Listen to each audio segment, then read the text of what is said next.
everybody. Start now. Ramsø. Altså aftalen. Jeg skal stå bag en tank og lave det der med tid over det.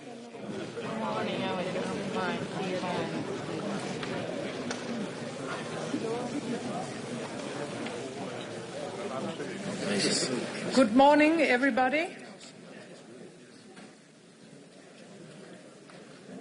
We have a lot to do today, so I would like to start as planned.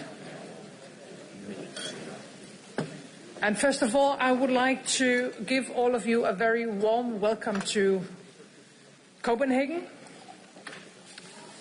For the last few months, there has been much talking about peace in Ukraine, with meetings and pre-meetings and briefings about the meetings. And meanwhile, Russia continues its brutal attacks. It must be clear to everyone now, Russia will not stop until they are forced to do so. And they are a threat, not only to Ukraine, but to all of us. Today, we have one major task ahead of us.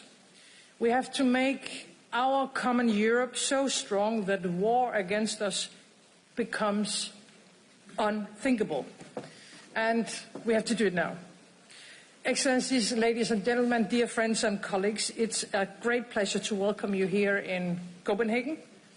As you all know, this very forum was founded as a response by you, Emmanuel, to Russia's full-scale invasion in 2022, created to unite all of us.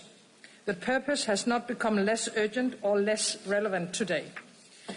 We have important discussions ahead of us, and none more urgent than the issue of European security.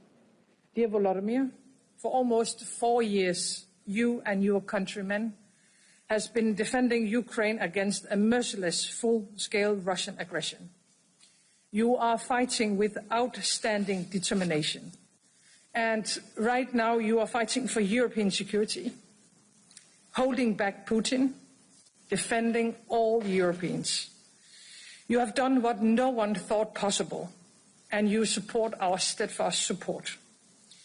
We are around 50 leaders here today from all over Europe. We represent very different countries. We have our own interests, our own headaches, and our own wishes for the future. I know that for some of you, the threat from Russia is very clear and very present. For others, it still seems further away. But none of us can no longer be naive. The war was never just about Ukraine. It is about Europe. All our nations, all our citizens, our values, and our freedom. And please just take one look at the history of our continent. From the expansion of the Russian Empire to Soviet tanks rolling across several borders during the Cold War, shattering hopes of freedom. And recent history tells us the exact same story. So why shouldn't it happen again? Russia is now converting into a war economy, using every opportunity to intimidate, to threaten, and to divide us. Unfortunately enabled by China, with soldiers from North Korea and drones from Iran. And I see no signs that Putin and Russia's imperial fever dream stops with Ukraine.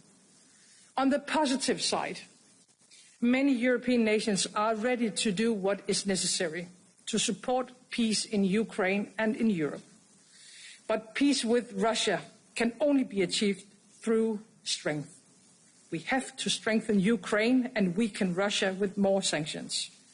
We have to be able to finance the armed forces in Ukraine.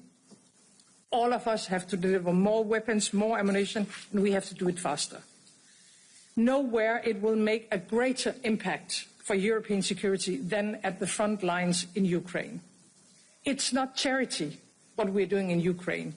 It is a direct defense of our continent. And at the same time, we have to rearm ourselves, Europe. I know that almost everybody have increased their military budgets massively over the last years. And we have taken very important steps in the European Union, in Europe in general, and in NATO. So, in other words, we are on our way, but we have to move much faster. We have to learn from Ukraine, your sense of urgency, building an incredible defense industry in just a couple of years. We must take that lesson and we have to speed up. But building a stronger military is not enough. We need more than that. Because Russia has intensified its use of hybrid means in Europe. And we face an enemy that uses all kinds of tools. One day it is military drones. Another day it's migrants being pushed across the borders. They are targeting critical infrastructure. We see the fight with misinformation, all with the purpose to create uncertainty and lack of trust, and attempts to interfere in democratic elections.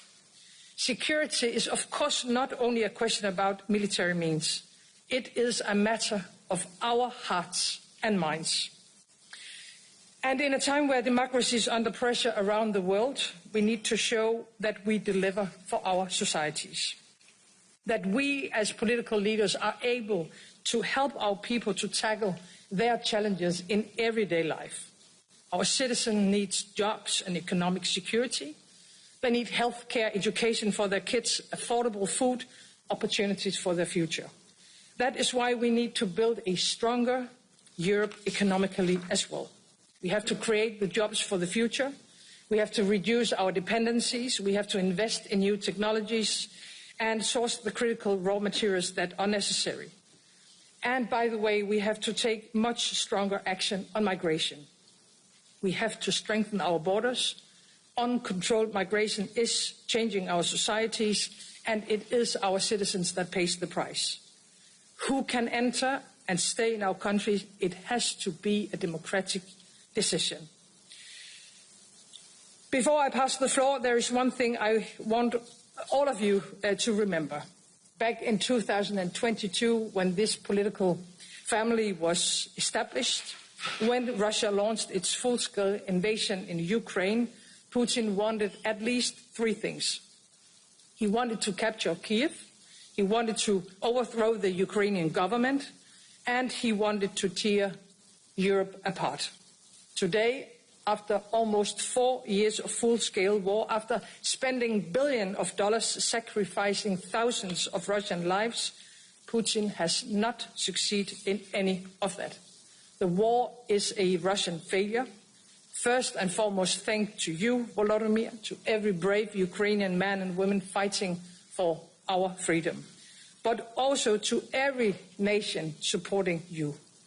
Europe is strong when we decide to be, and we need to make it much stronger. So therefore, dear colleagues, welcome once again, and let us use this opportunity to provide the next concrete solutions to show the way forward for Europe.